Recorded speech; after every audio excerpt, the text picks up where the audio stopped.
release. I'm at 6s and 7s as to what exactly has been taken and what hasn't. It's I just can't get my head around it. But putting that aside, it seems that Sony are seeming to now be looking towards the group Anonymous in respect of a possible suspect for this whole attack. And from what I can read, the whole weight of evidence against Anonymous at the moment seems to be a file that they found on one of their servers with the name Anonymous. Now, if I'm reading this article right, this particular file name called Anonymous seems to be the whole basis of their allegation against them. That they believe it could well be this group, and it's really quite bizarre. I'll put the link in the show notes. What is this group? Who is it's anonymous. Yeah, it's anonymous. We are Legion. Yeah, of course. It's the question: who is Anonymous? They do try to try and treat this like, well, it's really quite amorphous, isn't it? And they do always try to portray this as something with ringleaders, and that brings us back to H.B. Gary and the way they try to identify and to it takes us off topic, I suppose, if we. But it's bizarre. Anybody who's managed to keep on top of this whole fiasco is certainly a better person than me, because it just beggars belief now. And also the PlayStation Network is still down, and I'm reading conflicting news. Has there been a second attack, or was this part of the original attack that they've just discovered, and it's classed as a second? I just can't work out what. Maybe this is why they brought down the network, in fact. Maybe they don't train, because sometimes they actually put a backdoor somewhere, so once they get inside the network, you have to really clean things up, and even you have to make sure the backup is not contaminated, so maybe even if they have some backups or something, it might be actually. Well, the one good thing to come of this all was that thankfully Sony didn't. There was a big fuss about the other OS feature being removed from the PlayStation, and I don't want to get into whether that was right or wrong. But thankfully, the other OS didn't exist when this hack came, because you can guarantee that if the PlayStation Network had been hacked and people did have Linux installed, the Yellow Dog Linux, I think it was, which was one of the distros. Lots of distros. Well, it doesn't have to be but I think Yellow Dog was the most popular, wasn't it? It was like kind of semi-official. Yeah.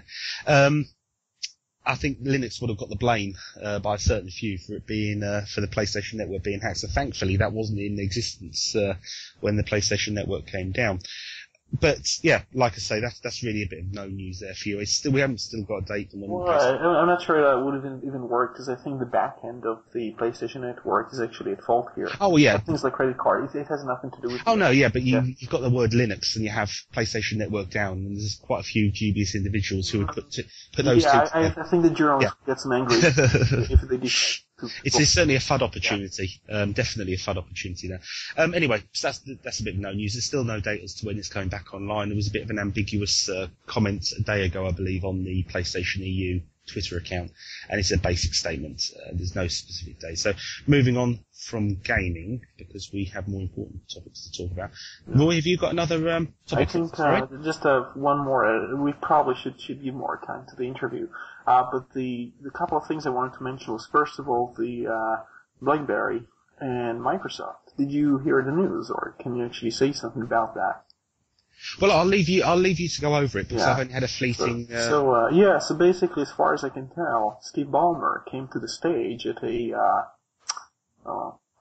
it was supposed to be an event about the BlackBerry mostly, but Microsoft was taking part in that, and Microsoft was not really promoting the platform as a replacement for BlackBerries.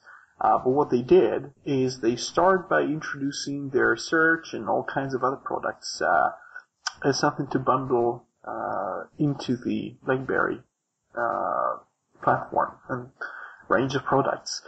This is troubling, even though there is no insinuation that they will actually install Windows on BlackBerries in the future. It does show that the two companies work together in some way, and once again, Microsoft doesn't actually have to buy the company. Which wasn't the case either in here or in the Nokia case. Basically, Microsoft is trying to find ways to approach these companies that are both rivals of Apple and Google.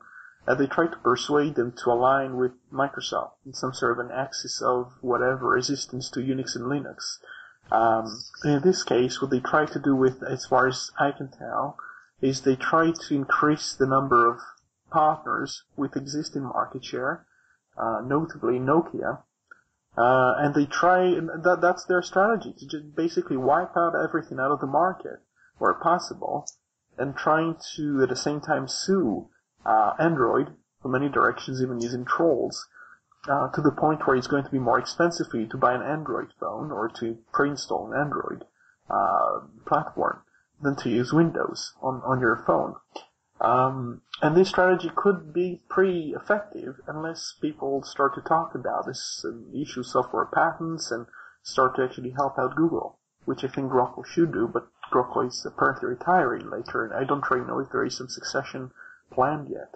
The other thing is, of course, with Nokia, this is not confirmed, but an analyst is basically saying that he heard that Stephen Elop, the person who came from Microsoft to basically sign the deal with his employer, his former employer, Steve Ballmer, is going to leave pretty soon, like within probably months, which begs for, kind of makes you ask, why did he join the company? Did he just sign a deal with Microsoft and leave? Or maybe, I just thought maybe it's to do with the fact he's getting so much backlash even from within the company. I heard from a person in Finland, he asked not to be quoted on this, and at least not by name, or at least not in blogging, but he said that there was a bit of a shouting match inside the company based on the Finnish newspaper.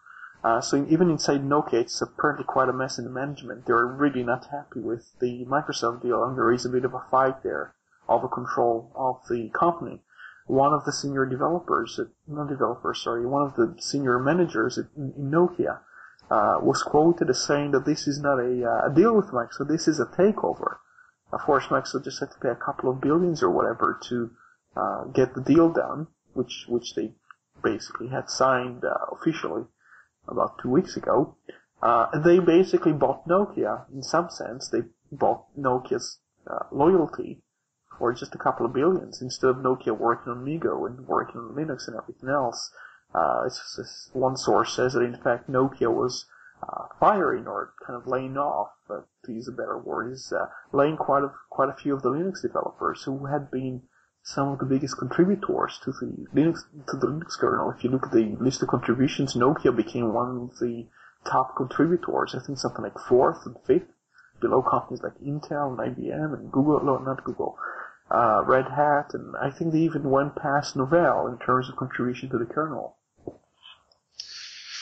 Well, I think, because we have a rather longer interview than we planned coming on with Jono, I think if it's okay with you, Roy, I'll let you introduce the track that we're going to play prior to going over to Jono and his interview.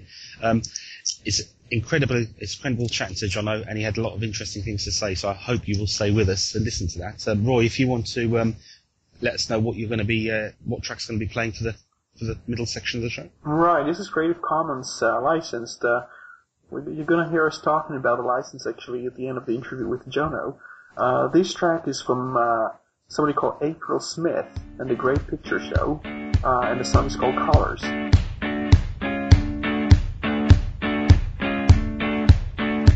You've been far away from me, another land across the sea, and all this time my heart's been breaking, just waiting round and aching for a letter or a telegram telling me how sweet I am. You swear your heart will never roam, so do you come back home? I'll wear your colors, my dear, till you're standing right here next to the one who adores you, whose heart is beating for you like a lighthouse guide to shipwreck sailing safely from the sea.